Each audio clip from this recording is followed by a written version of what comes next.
I hope you enjoyed our story. While you've been watching it, I've been browsing through the workroom of one of Hollywood's hardest working composers. He's a unique personality. He's a delightful character. Well, let's just sum it up by saying he's the Russian-born gentleman who has written just about the most American-sounding tunes you and I have ever heard. Here's one of them. Remember it? Of course you do. And in a moment, our guest will play it for you.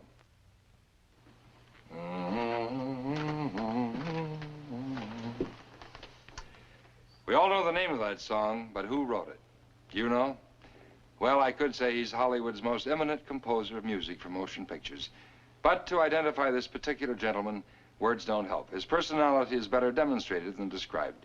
And for that purpose, let me take you back to the night of the 27th Annual Academy Awards, Wednesday, March 30th, 1955.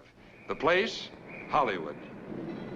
On that occasion, when the gentleman of whom I speak won the award for the best motion picture score of the year, he had this to say.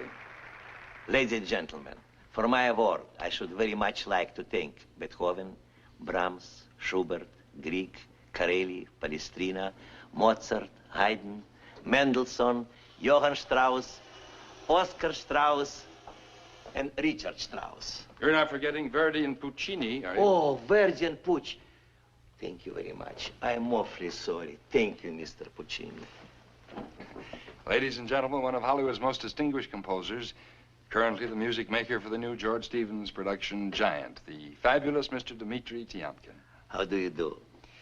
You know, Mr. Tiomkin... Oh, please. Dimitri. Dimitri. That's right. Always wondered, that night when you won your Academy Award, why did you thank those other composers? For their help. Yeah, I know, but they were dead long before you were even born.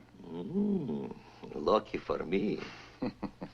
But seriously, Dimitri, how did you start composing? I really don't start composing and begin. I start improvising. That was in old silent days of silent movies.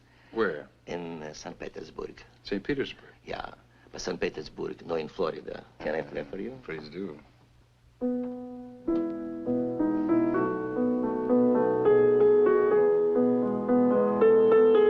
Now the boy is kissing the girl. Not yet.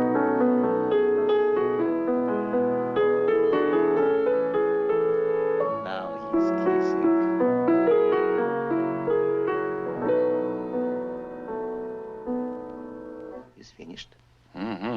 Since those faraway days, Mr. Tiomkin has gone right on, not improvising, but composing some of our best-loved music. For example, the hit ballad from High Noon, in case you didn't know.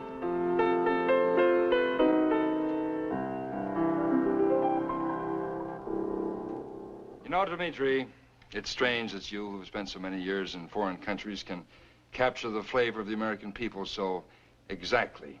You know, people asking me the same question over and over again. And really, I must tell you honestly that my answer is that American people who inspire me to write this Western music.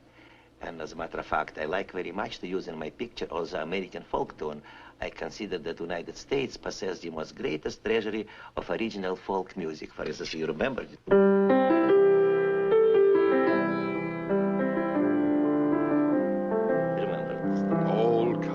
That's right. Now, in Giant, I and Paul Webster, when we start to work, we read this book and we came to the conclusion that the most important thing is to capture their feeling of this great land in this great state of Texas. So, by accident, I have a copy of the song here. By accident? Purely. And if you permit, maybe you can read it because, you know, my English is not very good. Really? Really. And can you read this thing and... I'll try. Right.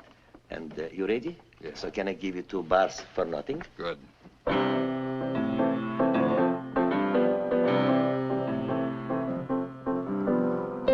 This, then, is Texas. Lone Star State of Texas. This, then, is Texas. Land I love. Austin and Houston and Alamo, El Paso, Crystal City Way. Oh, giant, giant, giant, giant, giant, giant, giant, giant, giant.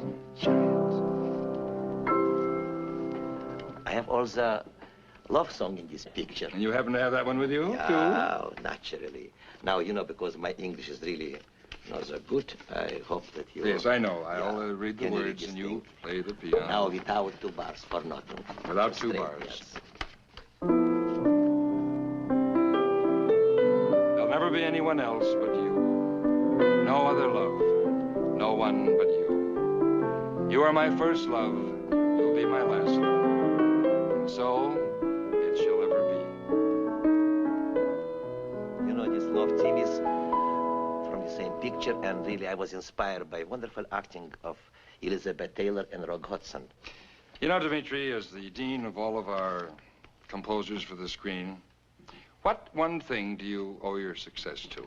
I must tell you sincerely that if I may obtain certain success, I attribute this success to this great, wonderful land where I live, on these wonderful people with whom I have great luck to be associated for so many years. Well, that's a very generous way of putting it. And speaking of success, we all look forward to the success you'll have when Giant comes out. And thank you very much for being with us. Thank you very much, my boy. Thank you very much. Our thanks also to Mr. George Stevens, the distinguished director of Giant. In weeks to come, we'll tell you more about this most important picture adapted from Edna Ferber's novel, to be presented by Warner Brothers. And now a word about next week's television presentation.